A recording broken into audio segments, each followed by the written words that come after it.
Well, welcome back. We're here at the University of Montana where they're tearing down from last night's fantastic stone show. And I'm going to be singing Gimme Shelter here in a few minutes because a big cloud just moved over our head and it looks like it might dump a little bit of rain on us, and that's going to be the story we're seeing for the next couple of days.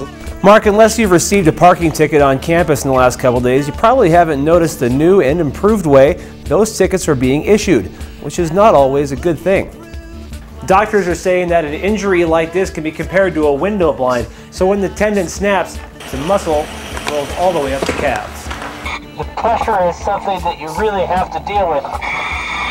And other than the pain on the ears, it's an amazing experience. That's right, Jill. Ever since I got to this fire, officials have been saying the high winds have caused the flames to move very rapidly. Now, I spoke to evacuees who say the high winds are causing the flames to move rapidly right towards their homes.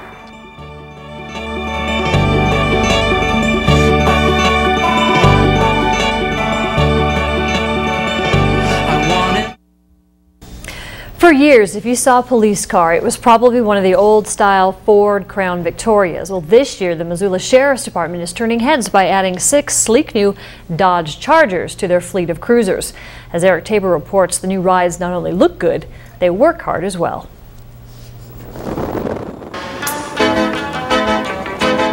Bad boys, what you want, what you want, what you gonna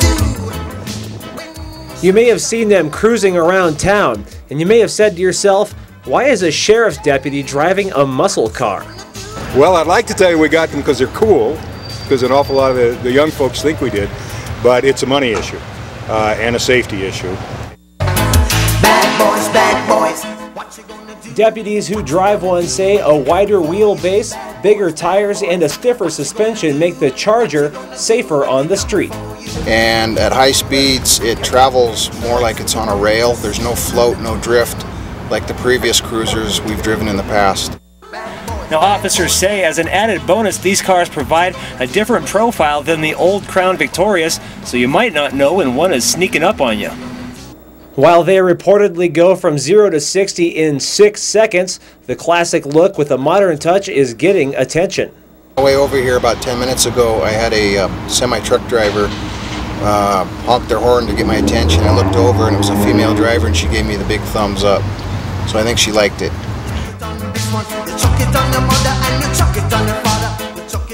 In Missoula, Eric Tabor for Montana's news station. Good evening, I'm Jill Valley. And I'm Mark Holyoke. The verdict is in for the Dick Dason senior prostitution trial. Jurors deliberated for about 11 hours today before returning 6 guilty verdicts and 7 not guilty verdicts. Here's the breakdown on the charges. Now, Dason is found guilty of promotion of prostitution, sexual abuse of children for photographs he took, and 4 counts of prostitution. The jury acquitted him of rape, aggravated promotion of prostitution involving a minor, and 5 other counts of prostitution. Another prostitution charge was dropped during the trial. Eric Tabor's been covering this trial from the first day. He joins us now live with reaction to the verdict. Eric. The atmosphere was tense and apprehensive as all involved parties filled the Flathead County Justice Center tonight. At about 8 o'clock, the crowded courtroom waited with bated breath to learn the future of Dick Dason. Before the jury handed Judge Stadler the verdict, defense attorney George Best was praying his client Dick Dason would be acquitted. Ladies and gentlemen of the jury, have you reached a verdict? We have, Your Honor. Count 1, not guilty of sexual intercourse without consent. As the charges were read against him, Dason held the same pose he has held throughout this trial, emotionless with a blank stare. Count 5, Jennifer Clark, guilty of prostitution. Dason's family was shaken as the jury confirmed their verdicts one by one. Once the jury was released, Dason was held in custody of the sheriff's office with revoked bail. As the prosecution left and Dason was escorted off, the drama of this trial overflowed into the lobby. One of Dason's supporters had to be corralled by deputies in an outburst of anger over the decision. Make a big deal with me right now. Outside the courtroom, the family of one witness